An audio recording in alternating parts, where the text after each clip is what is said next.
Everybody, and welcome to Aamsuntitledpodcast. I'm Am. Hi, if you've never met me before, it's really nice to meet you. Welcome to my Percy Jackson dedicated podcast. Um, if you haven't heard any of my other episodes, so far on this podcast, I've reviewed the entire show. I've also reviewed all of the books. I've split them into different parts though, because of course there's a lot more things to talk about when it comes to the books, especially. So yeah, I recommend listening into those before you move on to this episode. So in the last episode we talked about the best of Percabeth in episode 2. So it only makes sense that in today's episode we talk about the best moments in episode 3. Now, I've tried to condense this as much as possible by only picking my favorite moments or the moments that stuck out to me the most, basically. So the first moment that we're going to be talking about is when Percy chooses Annabeth as one of his questmates, and the reason why he chose her, according to everybody else, is because he says that if he needed somebody to push him down a flight of stairs for the quest to succeed, she would do it without hesitation. In other words, she would happily sacrifice him if the quest required it. Now, at that point in the show and in their storyline, that statement is very much true. Like, they're still rivals at this point. Like, they're not friends as of yet. They don't know each other well enough. They've only ever had one proper interaction. Um, Although I'm getting the feeling that maybe Annabeth doesn't feel like that about him. I think she knows that there is something truly special about him, but she won't admit it, like she never does in the books. She admits it much later on in the books that she's fancied them since they were 12.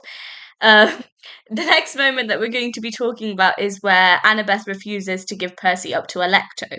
So, if you don't know what's happening on, give you a bit of context. So, in the scene, Alecto tells Annabeth that, look, you can carry on with your quest um, undisturbed and unharmed, basically, if you give me Percy. And she immediately says no. Now, I think it's because she already feels a sense of protectiveness over him. Like, she doesn't. I don't really know how to explain it. This was significant to me because at this point, they are not friends. So it kind of blows my mind a little bit that she didn't want to give him up. Like, she could have carried on the quest, she could have been the hero after all without Percy. She literally all she had to do was give him up to Alecto, but she didn't. She didn't even hesitate when she said no. So I love that. That's a new like Percy Beth moment. Like that didn't happen necessarily in the books, like from what I can remember. So yeah, I thought that that was really interesting the way Rick. You see, this is what I mean, right?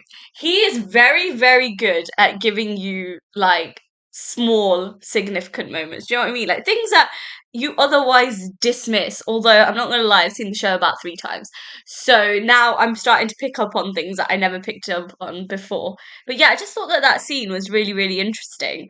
And it also allows us to see Annabeth's point of view because, of course, the books are written from Percy's perspective. Nothing against the books, I absolutely adore them. But it's nice to see more of how Annabeth is feeling, basically. I like that. Um, I like that moment. So the next moment we're going to be talking about is their lovers spat in the wilderness. I've called it a lovers spat. Now, I don't think that's what Rick meant it to be, but that's what I think. And it's basically this ongoing argument between Percy and Annabeth about um the quest, asking for help, and Annabeth she just can't understand why he's behaving like this. Like, he's been given such an honor of going on a quest. So why is he the way she looks at it is like he's passing up on a massive honor and opportunity. And of course, Percy doesn't look at it like that. He's only on this quest for his mother. That's the plain reason why he's on this quest. And of course, Annabeth doesn't know that yet.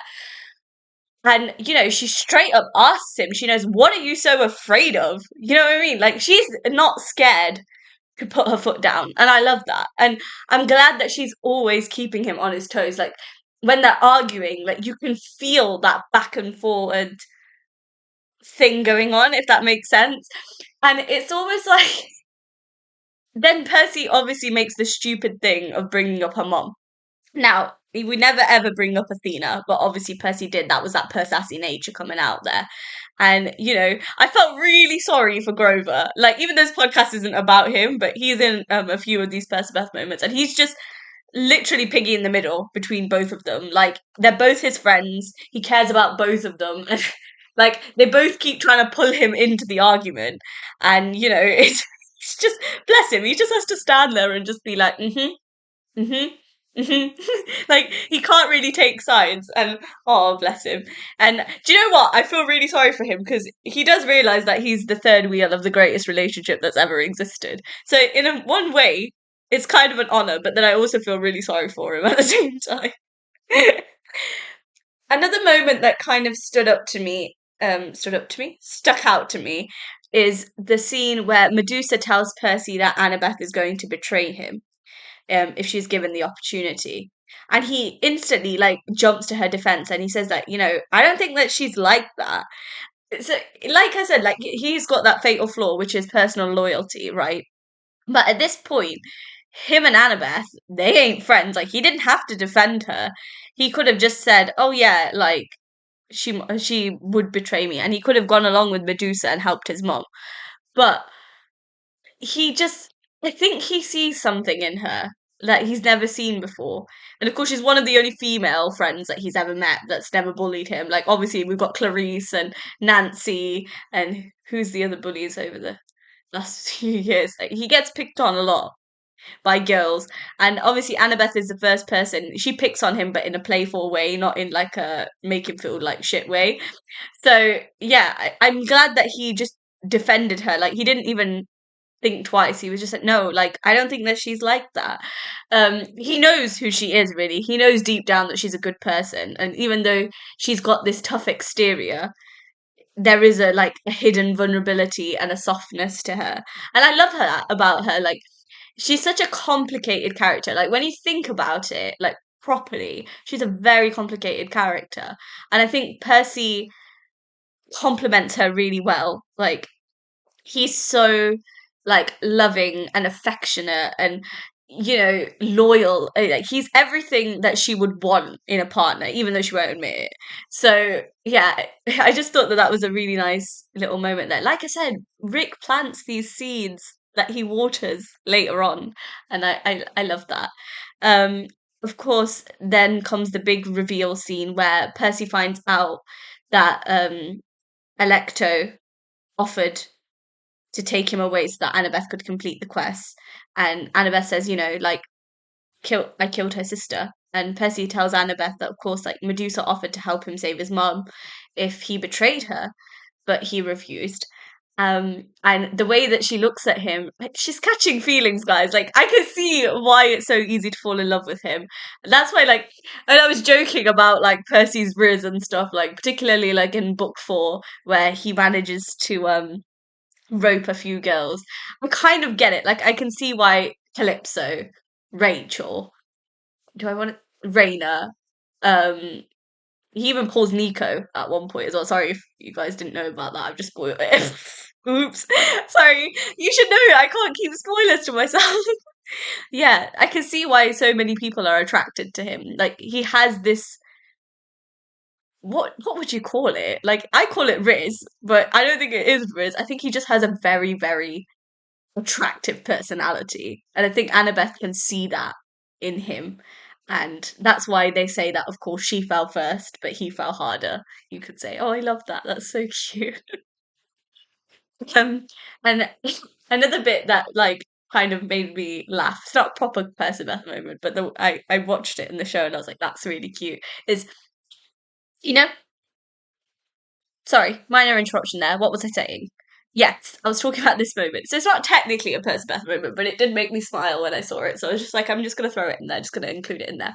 Is, when Percy attempts to sing the consensus song, so basically he's taking the piss out of Grover, and Annabeth is just like smiling at him. You know what I love so much about him is he brings such a genuine smile to her face.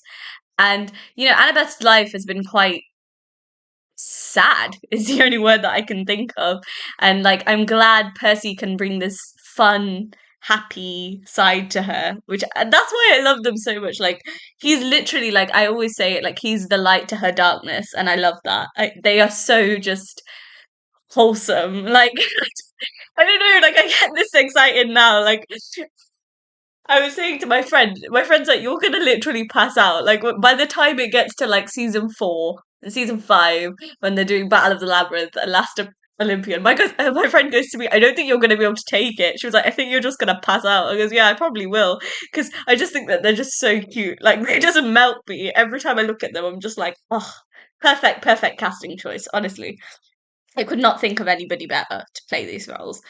And what I love about this whole episode is just to kind of summarize everything is that this long backwards and forwards argument that was going on throughout the whole episode, it only took like an interaction with one monster for them to realize that they care about each other and there's nothing that they wouldn't do for each other and they'd always be loyal to each other and they do care about each other. Like I said, like they never have to say to each other that they care. They just know that they care, if that makes sense. Like, even if they're both held at gunpoint, like I don't think they'll admit that they love each other or they care about each other, but from their actions you can see that they love each other. And that's what I think is so special about their relationship.